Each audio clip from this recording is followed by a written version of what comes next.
అవినాష్ తప్పు చేయలేదు, అందుకే టికెట్ ఇచ్చా.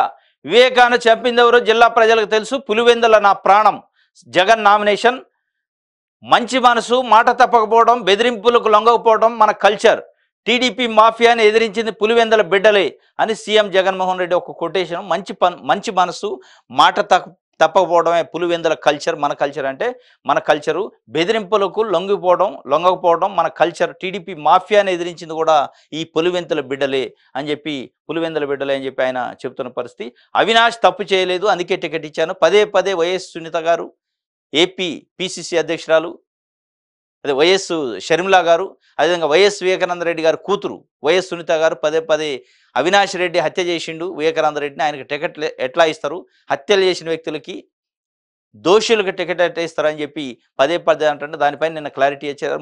మొట్టమొదటిసారిగా వివేకానంద రెడ్డి హత్య పైన నిన్న మాట్లాడిన, అవినాష్ రెడ్డి పాత్ర పైన. అవినాష్ రెడ్డి ఎట్లాంటి తప్పు చేయలేదు కాబట్టే టికెట్ ఇచ్చాం. వివేకానంద చంపిందెవరో జిల్లా ప్రజలందరికీ తెలుసు అని చెప్పి కూడా చెప్తున్నాడు. జిల్లా ప్రజలందరికీ తెలుసు. అదేవిధంగా ఇంకో మాట కూడా ఉండరు.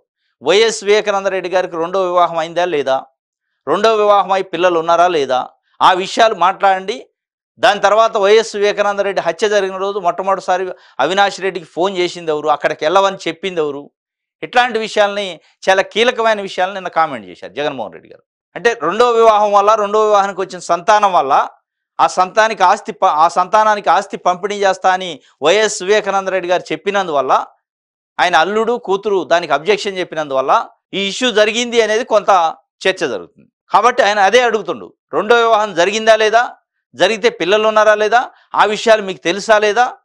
అదేవిధంగా వివేకానంద రెడ్డి గారి హత్య జరిగిన రోజు మొట్టమొదటిసారిగా అవినాష్ రెడ్డికి ఫోన్ చేసి చెప్పింది ఎవరు, ఫోన్ చేసి చెప్పి ఇంటికి వెళ్ళండి అని చెప్పింది ఎవరు, ఇష్యూ ఇట్లా ఉంది ఇంటికి వెళ్ళి చూడండి అని చెప్పింది ఎవరు, ఇట్లాంటి కీలకమైన విషయాల్ని ఆయన మాట్లాడిండు. మరి ఎవరు అనేది ఇన్వెస్టిగేషన్లో తేలాలి. వైఎస్ వారసులు అంటూ పసుపు చీరలు కట్టుకొని కొందరు వస్తున్నారు.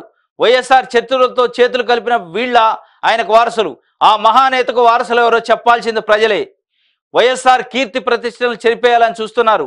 గొప్ప మెజార్టీతో మళ్లీ ఆశీర్వదించాలని కోరుతున్న పులివెందుల బహిరంగ సభలో వైఎస్ఆర్సీపీ అధ్యక్షుడు సీఎం వైఎస్ జగన్ వైఎస్ వారసులు అంటూ పసుపు రంగు చీరలు కట్టుకొని ప్రజల్లోకి వస్తున్నారు.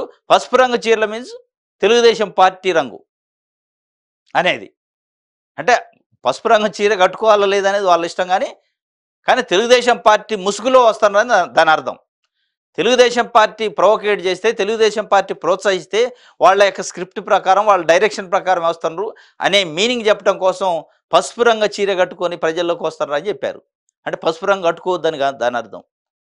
అంటే ఆ పసుపు ముసుగు వేసుకొని, పసుపు మీన్స్ తెలుగుదేశం పార్టీ ముసుగు వేసుకొని కాంగ్రెస్ పార్టీ ఆకారంలో వచ్చి వైఎస్ఆర్ యొక్క ప్రతిష్టని భంగపరచాలని చూస్తున్నారు, ప్రతిష్టని మసకపరచాలని చూస్తున్నారు. అది ప్రజలకు తెలుసు అని చెప్పి స్పష్టంగా ఆయన చెప్తున్న పరిస్థితి. ఆ మహానేతకు వారసులు ఎవరో చెప్పాల్సింది కూడా ప్రజలు అంటున్నారు. ఎస్, వాస్తవం ఇది.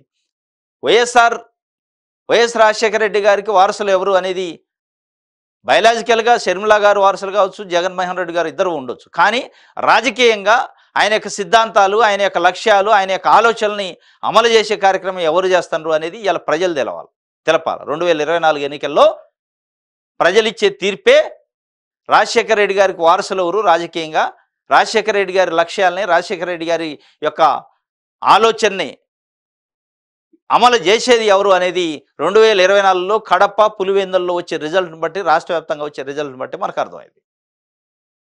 అదే ఆయన స్పష్టంగా చెప్తున్నాడు.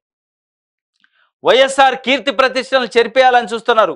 గొప్ప మెజార్టీతో మళ్ళీ ఆశీర్వదించాలని కోరుచున్నాం. వైఎస్ఆర్సీపీ కీర్తి ప్రతిష్టలను కూడా మసకబార్చే కార్యక్రమం చంద్రబాబు నాయుడు గారు వెనకుండి వీళ్ళని ప్రోత్సహించి చేస్తాడు అని చెప్పి స్పష్టంగా చెప్తుండు. ఇది